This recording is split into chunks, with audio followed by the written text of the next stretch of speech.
د سپېڅلي څښتن تعالی په سپېڅلي نامه زما د پاڼې لیدونکو کتونکو او لوستونکو ته سلامونه او نیکې هیلې او زما د پاڼې خوښوونکو څخه ډېره مننه چې زما پاڼه هم سره خوښه کړه او خپل نظرونه مو پرې څرګند کړي او خپل نظرونه مو له ما سره شریک کړي. ستاسو څخه یوه نړۍ مننه.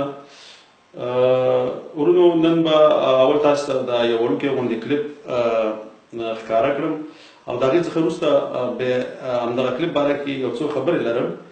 نو تاسو اول دا کلیپ وګورئ او بیا به وروسته پرې زه یو څو خبرې وکړم. प्यारे पाकिस्तानियों, खुश रहो और जिंदा रहो. मैं ये वीडियो बनाता हूँ महमूद खान अचकजई को, जो एक दिन बोला था कि खैबर पख्तूनख्वा पाकिस्तान का हिस्सा नहीं है. खैबर पख्तूनख्वा पाकिस्तान का हिस्सा है. ये आप ख्वाब देख रहा है. अफगानी नमक हराम कौम है. हम अफगानी के साथ इकट्ठा नहीं हो सकते. महमूद खान अचकजई, ये कान खोल कर सुन ले. ये खैबर पख्तूनख्वा पाकिस्तान है और पाकिस्तान रहेगा. अफगानिस्तान 4-5 मुल्कों से पैदा हो गया, अमेरिका से, इंडिया से, उज़्बेक, ताजिक. वो नमक हराम कौम है. उसका नस्ल का पता नहीं है कि किस नस्ल का है अफगानी कौम. अफगानी कौम पता नहीं किस नस्ल का है. जनरल राहिल शरीफ, मैं आपको ये बात कहता हूँ कि ये 4-5 दिन पहले बोलता है कि 6 महीने के लिए अफगानी को इधर छोड़ना चाहिए. हम तो बोलते हैं कि 6 सेकंड को भी नहीं छोड़ना चाहिए. 6 सेकंड को. ये नमक हराम है, जिधर खाता है उधर थूकता है. ये नमक हराम कौम है अफगानी. वो हम ये बोलते हैं कि इसको जो है ना, ये तेल गरम करके पाकिस्तान के अंदर तेल में डालो कि इसका जो है ना नस्ल खत्म हो जाए. नस्ल. ये नमक हराम कौम. ये जनरल राहिल शरीफ, आपको हम सवाल करते हैं, आपसे हम रिक्वेस्ट करते हैं. मेरा माँ है, पाकिस्तान का मिट्टी हमारा खून है. मैं वजीरिस्तान का रहने वाला हूँ, शिमाली वजीरिस्तान मिरली का. वो अभी सऊदी में हूँ, जोबेल में. कोई तगड़ा अफगानी हो, मैं जोबेल में हूँ, आरएफई कैंप में आ जाए, फिर देखते हैं. ورونو ویډیو کلیپ خو تاسو ولیدو. د هغې نه دمخه چې نورو خبرو ته لاړ شو، غربه ګل خان ته د افغان معنا کړم چې افغان یعنې څه. د افغان کلمه د اسلام د خپرېدو نه دمخه په ډېرو زړو او لرغونو اثارو کې د ځینو تاریخ لیکونکو په قول د افغان، افغان، اوغان، اوغان او اغوان په بېلابېلو نومونو کې راغلې ده. ځینې پوهان په دې باور دي چې که چیرې دغه کلمه اوستایي وي نو معنا به یې مرسته کوونکی، لاسنیونکی، مرستندوی، زړهسوانده او مهربان وي.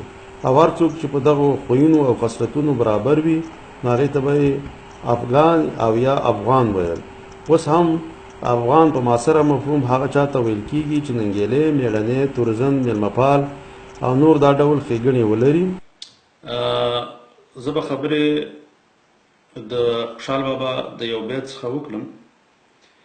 وایي د افغان په نوم مې وتړله توره، د افغان په نوم مې وتړله توره، ننګیالی د زمانې خوشحال خټک یم. ګل خانه، د اوس نه تقریبا 200 پیړۍ د مخه خوشحال بابا دا شعر ویلی و. خوشحال بابا په هغه وخت کې پوهېدو چې افغان، پښتون او پټان د یو قوم 3 نومونه دي.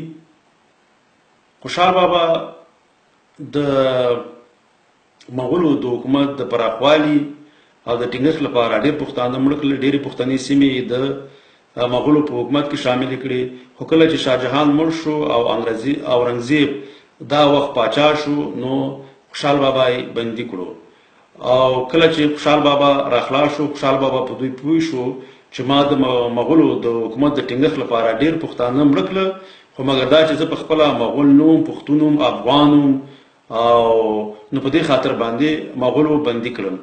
نو هغې د افغانانو د یووالي لپاره کار شروع کړ او د خپلواکۍ لپاره یې یو غورځنګ شروع کړو چې دغه پښتانه او دغه افغانان باید د مغولو له غلامۍ څخه آزاد او خپلواک. نو اوس هم د پنجاب دغه فوج چې ته پرې نازېږې دغه فوج کې اته نه واخله تر 15% پنجابین دي. ته ورته اوس سوال او زواري کې رای شریک د سوال او زواري کې بده خپويږي ځکه چې واکداران دغه فوج دي هغه پنجابین دي. نو ته د پنجابین یو سوال کې خپل پښتون د وجلو په خاطر باندې اول خو ته په دې فکر وکړه چې د پنجاب دغه فوج په وزیرستان کې په پښتنو څومره ظلمونه وکړه، څومره پښتانه ووژل، څومره پښتانه د وزیرستان څخه کډوال کړل او به ورمانه پنجاب خپل سرحدونه بند کړل، سند په خپل سرحدونه بند کړل او په دغه پښتونخوا کې پراته دي.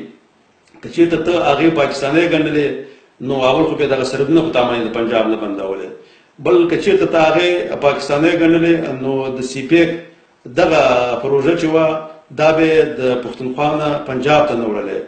نو وسایل د پښتنو دي او واکدار په پنجابي دی. خو یو توګل خاني چې په دې باندې پوي نه او تا ته د پنجاب میډیا او د پنجاب نصاب دا په مزغو کې کېنولې دي چې افغان پښتون نه دی، افغان ستا دشمن دی.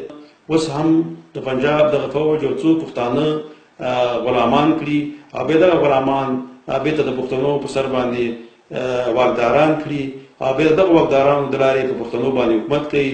همدغه واکداران دي چې به دغه پښتانه نور هم د پنجاب غلامان کوي او دا ورته وایي چې زمونږ ټولې ګټې او منافع د پنجاب سره تړلې دي. نو که چې ستاسې د افغانستان سره تجارت وي نو لر او بر به پښتنو ته په دې کې ګټي. که د افغانستان او د پښتونخوا په منځ کې سره تړل کېږي نو تاوان یې پښتون ته رسېږي، که هغه په لرې کې به بري پنجاب ته تاوان نه رسېږي. ښه وخت ولرئ او ستاسو څخه بیا هم یو نړۍ مننه چې زما په اړه سره خوښه کړې ده، خپل نظرونه څرګندوئ او زما لیکنې او شعرونه کله کله لولئ. الله دې تاسې راته ژوندي لري. تر بیا د لوی الله په امان.